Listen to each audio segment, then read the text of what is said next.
उत्तराखंड के सुदूर अंचलों में बैठे हुए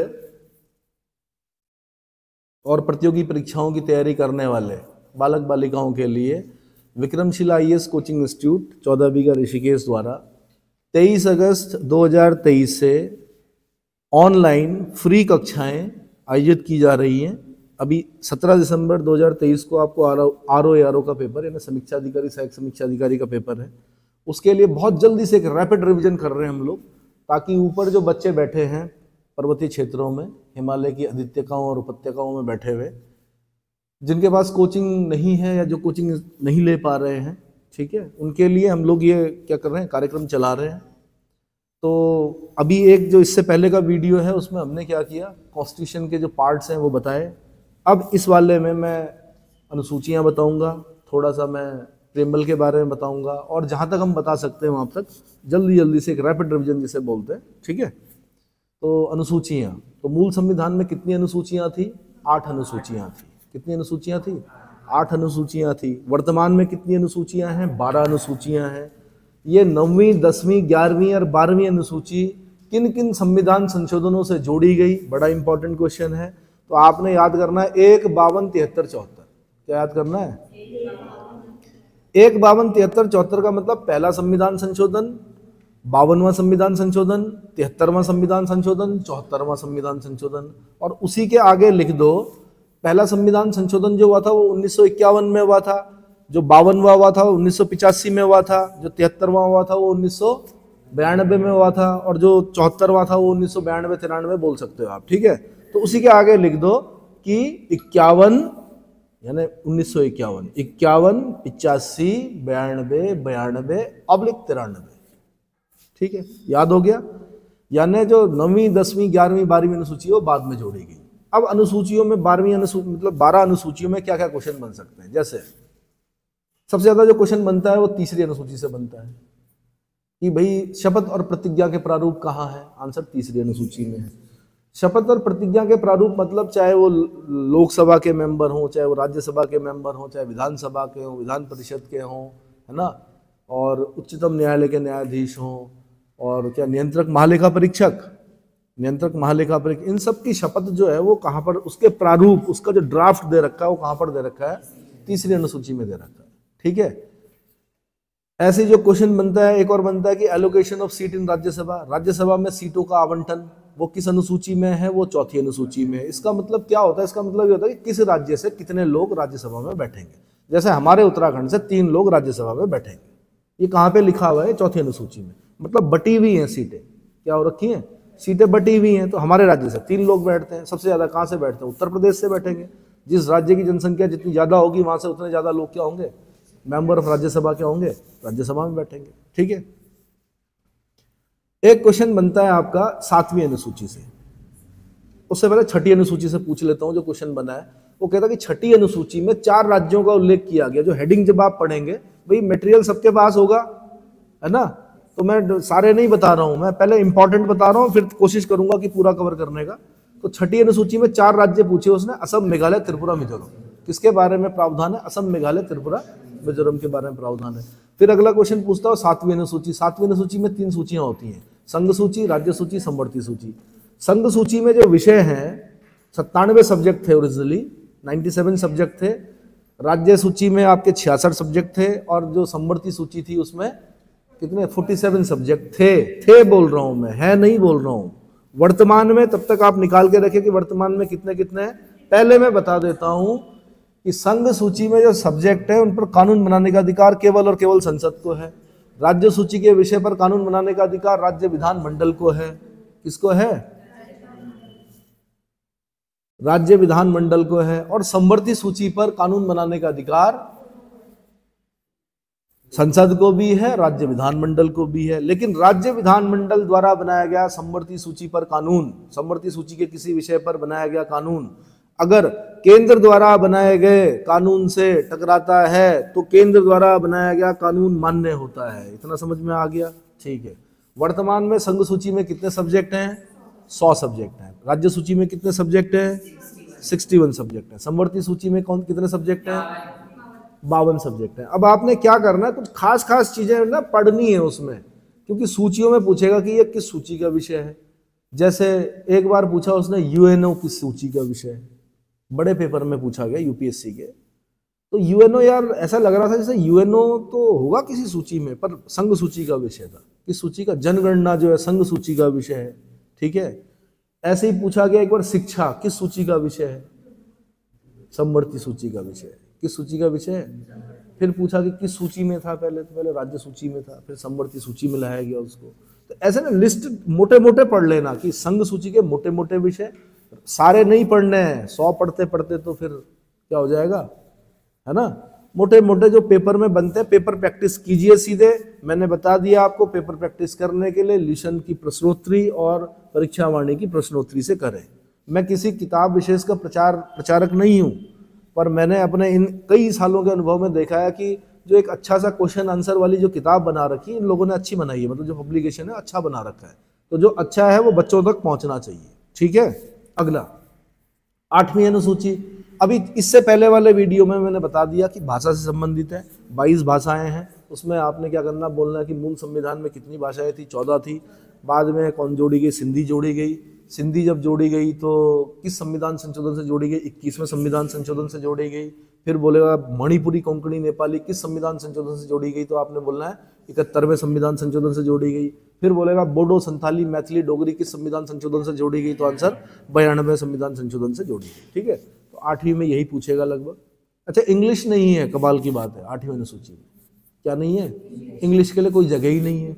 लेकिन पोथी पढ़ पढ़ जग मुआ पंडित भया ना कोई, 2.5 अक्षर इंग्लिश का पढ़े सो पंडित होए। मतलब इस देश की परंपरा है कि अगर इंग्लिश में कोई बतिया रहा है तो वही पढ़ा लिखा है, बाकी हम सब लोग तो अनपढ़ों की श्रेणी में आते हैं। चलो कोई दिक्कत, अनपढ़ ही सही, ठीक है, पहाड़ी अनपढ़, ठीक है। अगला 9वीं अनुसूची। ये पहले संविधान संशोधन 1951 के द्वारा क्या किया गया। एक कमाल की बात है, 26 जनवरी 1950 को संविधान लागू हुआ और 1951 में संशोधन करना पड़ा। हालांकि जो पहला संविधान संशोधन था वो ज्यादा जाना जाता है किस चीज के लिए? किस चीज के लिए? जमींदारी उन्मूलन के लिए। किसके लिए? एबोलिशन ऑफ जमींदारी के लिए। लेकिन मैं बोल रहा हूं कि पहले संविधान संशोधन से ही 9वीं अनुसूची जोड़ी गई। 9वीं अनुसूची का क्या क्या जरूरी था कि भाई अगर जमींदारी उन्मूलन करते, जमींदार से जमीन छीनते, किसान को दे देते। जमींदार के पास एक चीज थी, क्या? संपत्ति का मूल अधिकार था। क्या था? अब संपत्ति का मूल अधिकार लेके वो किसके पास जाता? कोर्ट के पास, कोर्ट की शरण में जाता, माननीय न्यायालय में जाता। उसके पास पैसा था जमींदार के पास। किसान भी जाता, चलो आर्टिकल 39A से डीपीएसपी के निशुल्क विधिक सहायता मिल जाती। किसको? किसान को भी एक सरकारी वकील मिल जाता, केस लड़ते, हार जाता किसान, फिर दोबारा जमीन किसके पास? जमींदार के पास आ जाती। तो भाई एक ऐसी अनुसूची की जरूरत थी कि अगर संसद ने कोई कानून बनाकर 9वीं अनुसूची में रख दिया, एबोलिशन ऑफ जमींदारी कर दिया और उसको 9वीं अनुसूची में रख दिया, तो अब वो न्यायालय में वाद योग्य नहीं रह जाएगा। क्या नहीं रहेगा? यानी अब उस फाइल को लेकर कि जी मेरी जमीन छीनकर किसान को दे दी, किसान में बांट दिया, किसान को मालिकाना हक दे दिया जमीन का, ये तो मेरे पुरखों की थी, मेरे पास तो कॉपर प्लेट इंस्क्रिप्शन है राजा का, या मेरे पास तो सदियों से हमारे पास थी ये जमीन, तो कोर्ट उस फाइल को नहीं देखेगा। न्यायालय में वाद योग्य नहीं होने का मतलब है न्यायालय उस फाइल को नहीं देखेगा। इतना समझ में आ गया? तो जमींदारी उन्मूलन के लिए जरूरी था। तो आपको पता है कि ये संपत्ति संबंधी अधिकार ना बड़ा दिक्कत करता था, इसीलिए तो बाद में क्या करना पड़ा, 44वां संविधान संशोधन 1978, कब? 78 में जाके तब हमने उसको 300A में डाला, विधिक अधिकार बनाया। या तो हम संपत्ति संबंधी अधिकार को क्या कर देते, पहले संविधान संशोधन में क्या कर देते, पर इतना आसान भी नहीं था। और संपत्ति का अधिकार अगर मूल अधिकार से नहीं हटता तो आपका टीरी डैम भी नहीं बनता। तब तो ये जितने भी जो क्या बोल रहे हैं भूमि अधिग्रहण हो रहे हो ही नहीं पाते। मूल अधिकार था, कोई हमारी भूमि को क्या नहीं कर सकता, सरकार भी नहीं छीन सकती थी। समझ में आ रहा है?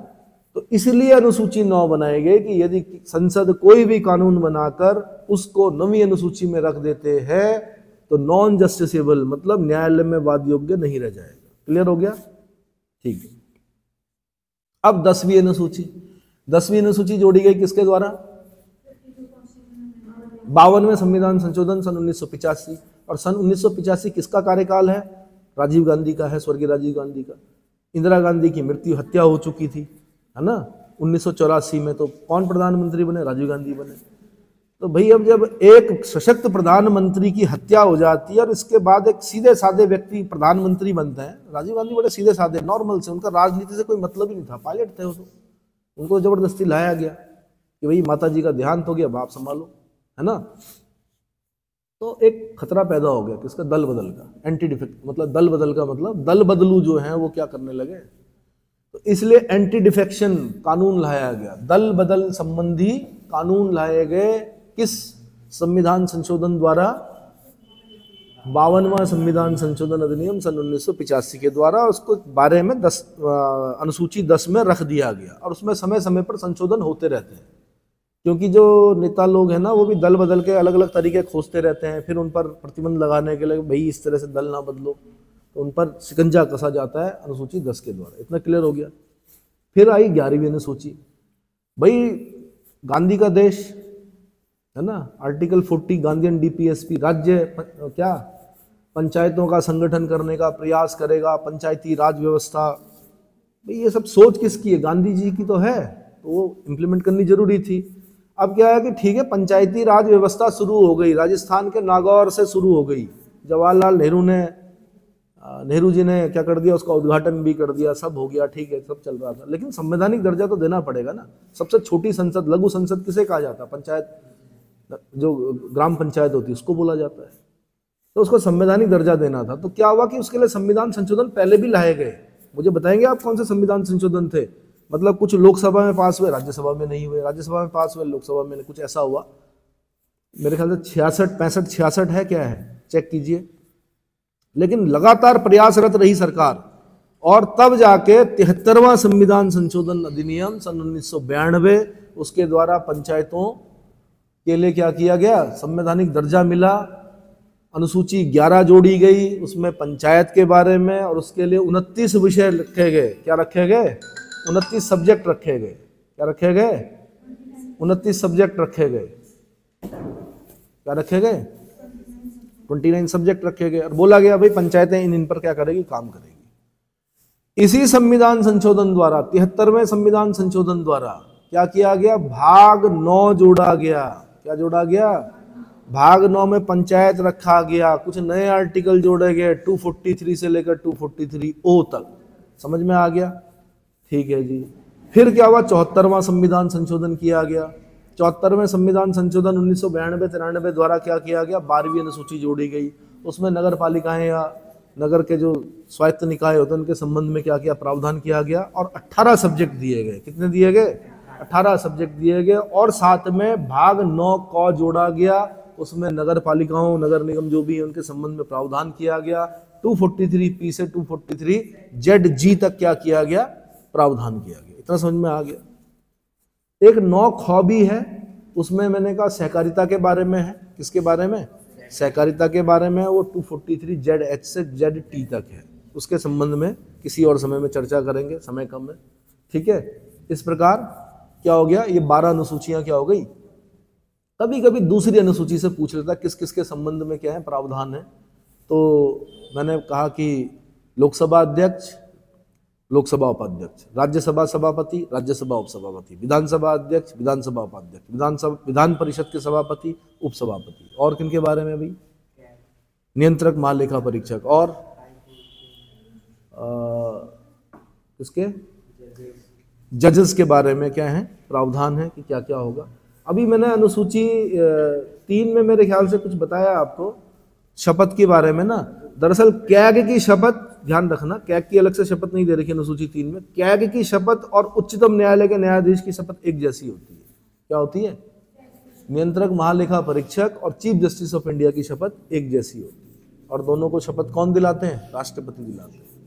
इतना समझ में आ गया? ठीक। थोड़ा सा प्रेम्बल पे आ जाते हैं। किस पे? प्रेम्बल पे आ जाते हैं। प्रेम्बल मतलब प्रस्तावना। We the people of India having solemnly, जो इंग्लिश वाले उनके लिए बता देता हूँ, We the people of India having solemnly resolved to constitute India into a sovereign, socialist, secular, democratic republic, and to secure to all its citizens justice, justice, social, economic and political, liberty of thoughts, expression, belief, faith and worship, ठीक है, equality of status and opportunity, and to promote among them all, fraternity, assuring the dignity of the individual and unity and integrity of the nation. In our Constituent Assembly, this 26th day of November 1949, मिति मार्गशीर्ष शुक्ल सप्तमी संवत 2006 विक्रमी, do hereby adopt, enact and to give ourselves this constitution. यही है। हम भारत के लोग भारत को एक संपूर्ण प्रभुत्व संपन्न समाजवादी पंथनिरपेक्ष लोकतंत्रात्मक गणराज्य बनाने के लिए तथा उसके समस्त नागरिकों को सामाजिक, आर्थिक, राजनीतिक न्याय, विचार, अभिव्यक्ति, विश्वास, धर्म और उपासना की स्वतंत्रता, प्रतिष्ठा और अवसर की समता प्राप्त कराने के लिए, हाँ जी, तथा उन सब में व्यक्ति की गरिमा, राष्ट्र की एकता और अखंडता सुनिश्चित करने वाली बंधुता बढ़ाने के लिए दृढ़ संकल्प होकर आज अपनी इस संविधान सभा में आज तारीख 26 नवंबर 1949 मिति मार्गशीर्ष शुक्ल सप्तमी संवत 2006 विक्रमी को एतद द्वारा संविधान को अंगीकृत, अधिनियमित और आत्मार्पित करते हैं। यही तो है प्रियम्बल।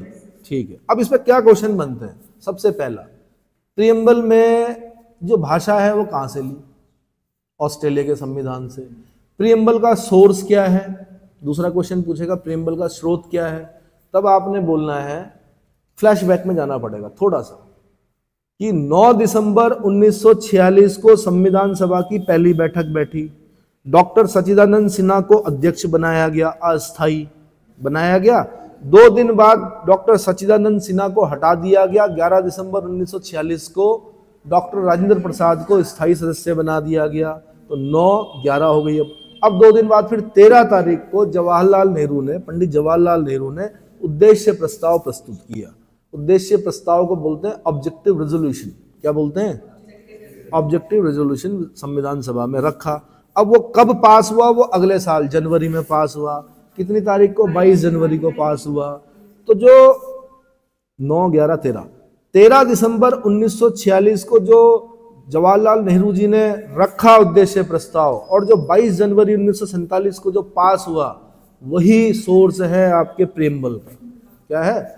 थोड़ा बहुत इधर उधर कटिंग फटिंग कर रखी है उसमें, वो पढ़ लेंगे, है ना। जब हम डिटेल पूरी क्लास पढ़ रहे होंगे तो मैं उसमें समझा दूंगा। तो वो सोर्स है। इतना समझ में आ गया। फिर अगला क्वेश्चन बनेगा कि भैया जब संविधान लागू हुआ, अच्छा संविधान कब लागू हुआ? 26 जनवरी 1950 को हुआ। 26 जनवरी 1950 को ही क्यों हुआ? जब कॉन्स्टिट्यूएंट असेंबली ये बोल रही है कि this 26 day of November 1949 do hereby adopt, enact and to give ourself this constitution, जब 26 नवंबर को बन गया तो 2 महीने क्यों इंतजार कर रहे हो भाई? क्यों इंतजार कर रहे हो 2 महीने? तो 1929 फिर फ्लैशबैक में जाना पड़ेगा। कांग्रेस का लाहौर अधिवेशन, अध्यक्ष जवाहरलाल नेहरू कौन? पूर्ण स्वराज का नारा दिया, और पूर्ण स्वराज के नारे के बाद कहा कि हम 26 जनवरी 1930 को पूर्ण स्वराज दिवस मनाएंगे। क्या मनाएंगे? तो ये एक ऐतिहासिक तिथि थी। 26 जनवरी क्या थी? एक ऐतिहासिक तिथि थी। देश का संविधान लागू करना था, तो 2 महीने वेट किया गया कि भाई 26 जनवरी आने दो, उस दिन लागू करेंगे। और उस दिन हम क्या होंगे? गणतंत्र होंगे। क्या मनाएंगे? गणतंत्र दिवस मनाएंगे। गणतंत्र का मतलब क्या होता है? रिपब्लिक का मतलब क्या होता है? और ये रिपब्लिक जो शब्द है, ये हमने कहां से लिया? ये हमने फ्रांस से लिया। फ्रांस के 4th रिपब्लिक से लिया हमने। कहां से लिया? फ्रांस के 4थे गणतंत्र से लिया हमने। इतना समझ में आ गया? ठीक है। तो 26 जनवरी 1950 को जी लागू हो गया। कौन? गणतंत्र का मतलब होता है कि राष्ट्राध्यक्ष वंशानुगत नहीं होगा, अपितु चुना जाएगा। गणतंत्र का मतलब क्या होता है? राष्ट्राध्यक्ष जो हमारे राष्ट्रपति होते हैं, वो मतलब वंशानुगत नहीं होते। ऐसा नहीं होता कि उनका बेटा बनेगा, उसके बाद उनका बेटा। चुने जाते हैं। क्या होते हैं? इलेक्ट होते हैं। तो कौन करता है इलेक्ट? राष्ट्रपति। हाँ जी, राष्ट्रपति को कौन इलेक्ट करता है? राष्ट्रपति को जो इलेक्शन होता है ना, वो अप्रत्यक्ष होता है। राष्ट्रपति को चुनने के लिए इलेक्टोरल कॉलेज होता है, निर्वाचक मंडल होता है, उस निर्वाचक मंडल में देखो, अब फिर यहां से क्वेश्चन बना, कौन कौन होते हैं? लोकसभा के चुने हुए सदस्य, राज्यसभा के चुने हुए सदस्य, इन दोनों को मिलाकर हम बोल सकते हैं संसद के दोनों सदनों के चुने हुए सदस्य बोलना जरूरी है। चुने, इलेक्टेड मेंबर बोलना जरूरी है। क्या बोलना जरूरी है? हाँ, तो elected member of Lok Sabha, elected member of Rajya Sabha, elected member of legislative assemblies of the states, यानी राज्यों की विधानसभाओं के चुने हुए सदस्य, राष्ट्रीय राजधानी, फिर राष्ट्रीय राजधानी क्षेत्र दिल्ली जहां पर विधानसभा है, पुदुचेरी जहां पर विधानसभा है, जम्मू कश्मीर जहां पे विधानसभा है, के निर्वाचित सदस्य ये राष्ट्रपति के इलेक्शन में भाग लेते हैं। क्या लेते हैं? कौन भाग नहीं लेते हैं? तो पहले एक आर्टिकल 331 था और एक आर्टिकल 333 था।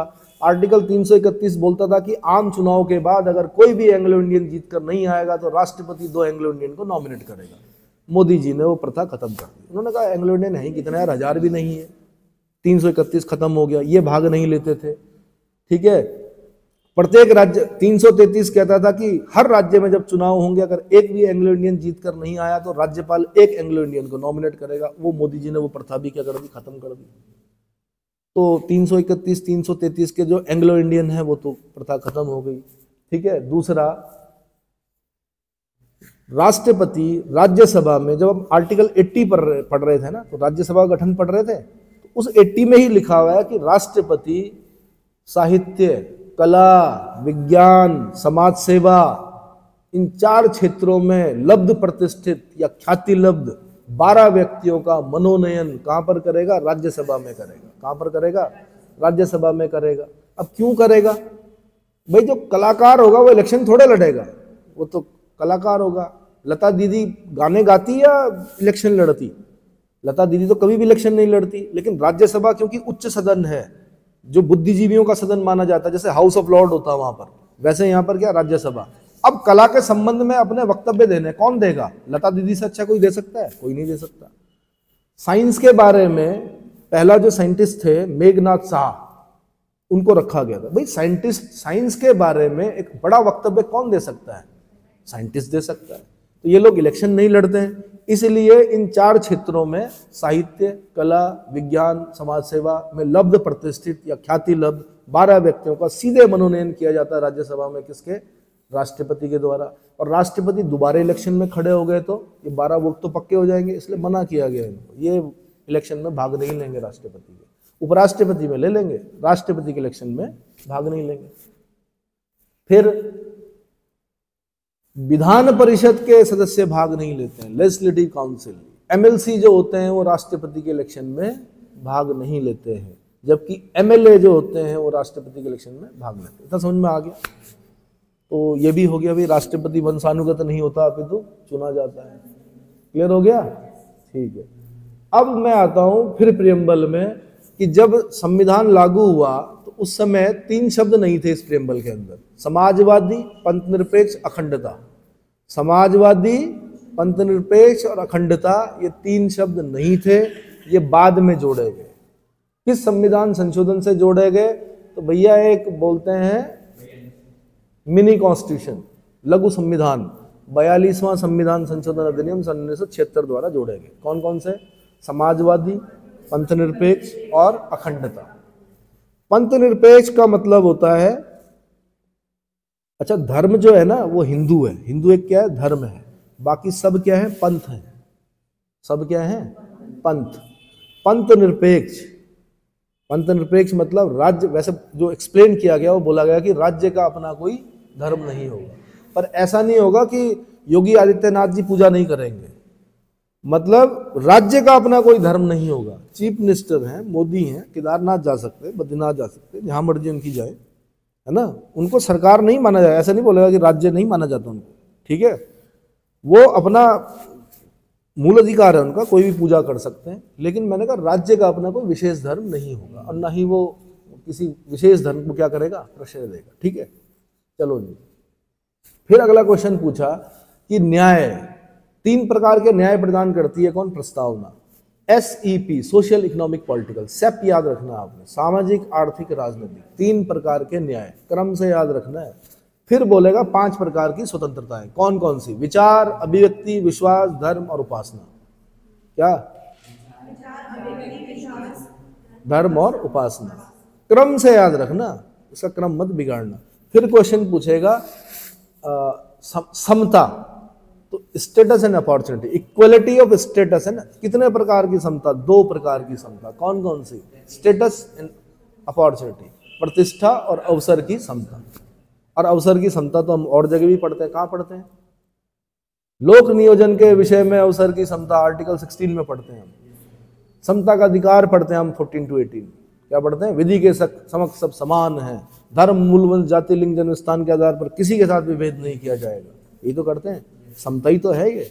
आर्टिकल 16 लोक नियोजन के विषय में अवसर की समता, अस्पृश्यता का अंत, कोई सब समान होंगे, कोई अस्पृश्य नहीं होगा।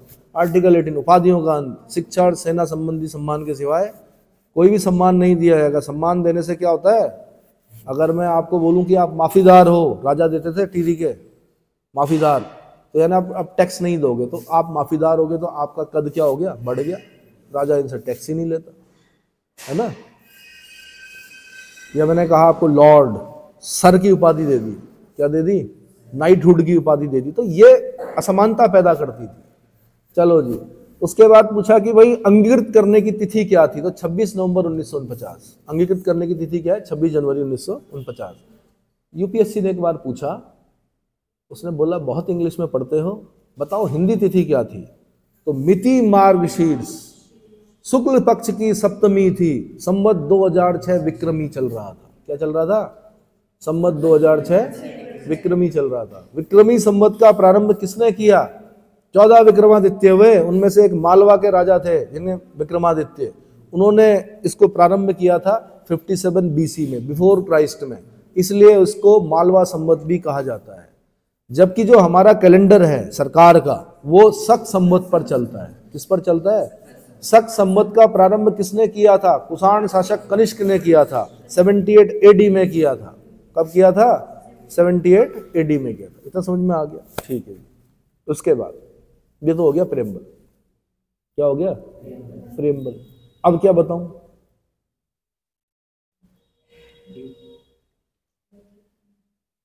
हाँ, कितना हो गया? अभी है, टाइम है। ठीक है, तो ये प्रेम्बल से क्वेश्चन बन गए। अब क्वेश्चन बनते हैं कहां से? संविधान में अगर बनाएगा तो छोटे बड़े बहुत सारे क्वेश्चन कहां से बनेंगे आपके? मूल कर्तव्य से बन सकते हैं।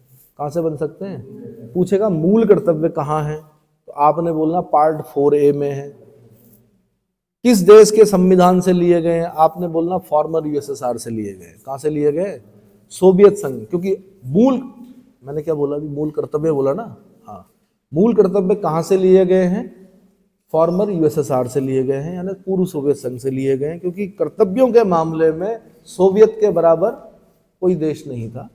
अधिकारों के मामले में अमेरिका, कर्तव्यों के मामले में रूस। अधिकार के मामले में कौन? अमेरिका। तो मूल अधिकार कहां से लिए हमने? अमेरिका से लिए, भाग 3 में रखे। और कर्तव्यों के मामले में कौन? रूस। क्योंकि रूस के किसी भी सिटीजन से पूछते थे हम कि भाई आप कौन है, वो बोलते थे हम सोवियत है। कौन है? हम सोवियत है। और कर्तव्यों के मामले मतलब फंडामेंटल ड्यूटीज के मामले में बड़ा जबरदस्त। तो वो देश बड़ा जबरदस्त था, तो उस देश से हमने क्या किया? मूल कर्तव्य लिए। तो मूल कर्तव्य तो मूल संविधान में थे ही नहीं, क्या जरूरत पड़ गई मूल कर्तव्यों की? तो भाई सारा देश सड़कों पर था। एक समय ऐसा था, क्या था? सारा देश सड़कों पर था, इंदिरा जी का शासन था, ठीक है, विरोध चल रहा था, बहुत सारी चीजें चल रही थी। सरदार स्वर्ण सिंह को सौंपा गया, एक कमेटी बनाई गई, सरदार स्वर्ण सिंह समिति। उन्हें बोला गया भाई कुछ बताओ, सुझाव। उन्होंने कहा मूल कर्तव्य रखने पड़ेंगे संविधान में। तो संविधान में मूल कर्तव्यों को जोड़ा गया। तो किस संविधान संशोधन से जोड़ा गया? तो 42वें संविधान संशोधन, मिनी कॉन्स्टिट्यूशन बोलते हैं। और मिनी कॉन्स्टिट्यूशन इतने सारे संशोधन हुए इसमें, और ये आयरन लेडी ही करा सकती थी, इंदिरा गांधी ही करा सकती थी। उसके बाद इतना बड़ा संशोधन नहीं हुआ कभी भी, ठीक है। तो 42वें संविधान संशोधन अधिनियम सन 1976 द्वारा मूल कर्तव्यों को संविधान में जगह दी गई, पार्ट 4A में। किसमें? पार्ट 4 में तो डीपीएसपी है, डीपीएसपी मतलब राज्य के नीति निर्देशक तत्व। अब पार्ट 4A में क्या कर दिया गया, मूल कर्तव्य रखे गए। अब मूल कर्तव्य पहले कितने थे, 10 थे, अब कितने हैं, 11 हैं। 11वां मूल कर्तव्य किस संविधान संशोधन से जोड़ा गया, 11वां मूल कर्तव्य किस संविधान, 86वें संविधान संशोधन अधिनियम सन 2002 द्वारा जोड़ा गया। क्या जरूरत पड़ी इसकी, तो भाई वो जो शिक्षा संबंधी अधिकार आर्टिकल 21A में दे रहे थे, तो कर्तव्य में भी जोड़ा गया कि जो बच्चों के माता पिता और प्रतिपाल्य गार्डियंस हैं वो उन्हें प्राथमिक स्तर पर शिक्षा देने का क्या करेंगे, प्रयास करेंगे, उनका कर्तव्य होगा ये, या तो माता पिता या गार्डियंस। तो क्या कर दिया गया, क्या कर दिया गया भाई, आर्टिकल 51A नया आर्टिकल लिया गया, उसमें ABCDEFGHI तक, J तक तो थे, के जोड़ दिया गया। समझ में आ गया।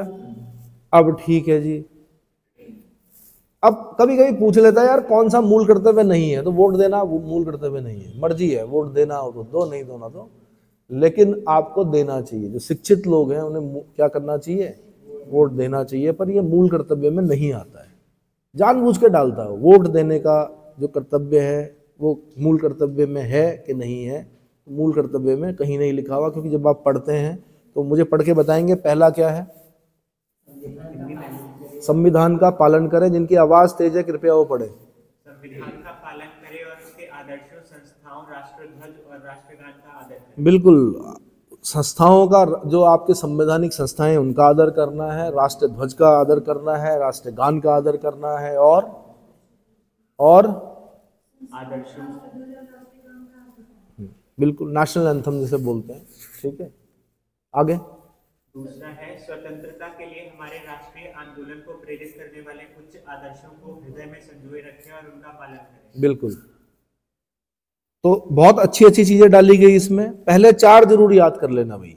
ठीक है, तीसरा क्या बोलते हैं, भारत की प्रभुता, एकता और अखंडता की रक्षा करें और उसे अक्षुण्ण रखें। अक्षुण्ण रखें, ठीक है। और चौथा, देश की रक्षा करें और आवाहन किए जाने पर राष्ट्र की सेवा करें। तो देश की, जब देश की रक्षा करनी है, आवाहन किए जाने पर राष्ट्र की सेवा करें। कभी देश पर ऐसी, भगवान ना करे, कभी कुछ ऐसा हो जाए कि आपसे बोला जाए कि भाई जितने भी लड़के हैं 16 साल से ऊपर वाले आ जाओ, तो तब ये मत बोलना कि वो जाएंगे आर्मी वाले, या क्या बोलते हैं अग्निवीर जाएंगे, या बालिकाएं ये नहीं बोलेंगी हम तो बालिकाएं हैं, ये नहीं बोलना। देश ने अगर बुलाया है तो जाना पड़ेगा। ठीक है, ये कर्तव्य है आपका। तो लगभग सभी बच्चों ने पढ़े होंगे ये, मैं इसमें ज़्यादा एक्सप्लेन नहीं, मैं पूरी क्लास दूंगा इसकी मूल कर्तव्यों के बारे में, लेकिन अभी क्योंकि रैपिड रिवीजन चल रहा है। ठीक है, तो ये लगभग पार्ट क्या है, 4A से हमने क्या किया, क्वेश्चन बनाए। ठीक है, अब क्या होता है MCQ, थोड़ा सा एक वहां से भी क्वेश्चन पूछता है कई बार, क्या स्रोत जो होते हैं, संवैधानिक स्रोत जो होते हैं, वहां से भी क्वेश्चन बनाता है कि किस देश के संविधान से हमने क्या लिया। तो भाई जैसे बोलेगा ब्रिटेन के संविधान से क्या लिया, तो पार्लियामेंट्री फॉर्म ऑफ गवर्नमेंट जो है वो हमने कहाँ से लिया, ब्रिटेन से लिया। कहाँ से लिया है, जैसे वहाँ पर हाउस ऑफ लॉर्ड्स होता है वैसे यहाँ पर राज्यसभा होती है, जैसे वहाँ पर हाउस ऑफ कॉमन्स होता है यहाँ पर लोकसभा होती है। बस अंतर इतना है कि वहाँ पर मोनार्की है, वहाँ पे राजा या रानी क्राउन होता है, यहाँ पर हमारे यहाँ क्या होता है, राष्ट्रपति होता है। क्या होता है, पार्लियामेंट्री फॉर्म ऑफ गवर्नमेंट। जिस तरह से उनकी पार्लियामेंट काम करती है वैसे हमारे यहाँ भी, वहाँ पर भी जो राजा या क्राउन है वो खाली क्या है, एक रबड़ स्टैंप है लास्ट में, मतलब साइन करने वाली एक बॉडी है। हमारे यहाँ पर भी राष्ट्रपति, भले ही हम बहुत ज़्यादा शक्तियाँ पढ़ते हैं, लेकिन लास्ट में पढ़ते हैं बिना मंत्री परिषद के सलाह के कुछ नहीं कर सकते। ठीक है, बातें मत कीजिए भाई, डिस्टर्ब होता है। उसके बाद ठीक है, जब पूछा जाए तब बोले खाली। उसके बाद ब्रिटेन से और क्या लिया हमने, सिंगल सिटीजनशिप ली, मोटा मोटा पढ़ लो, सिंगल सिटीजनशिप ली। और क्या लिया ब्रिटेन से हमने, ब्रिटेन से, और हमने जो ये जितने भी सांसदों के और विधायकों के जो विशेषाधिकार होते हैं ना, क्या होते हैं विशेषाधिकार, ये भी हमने ब्रिटेन से लिए। कहाँ से लिए हैं, ब्रिटेन से लिए हैं। और क्या लिया है, ठीक है, और क्या लिया है,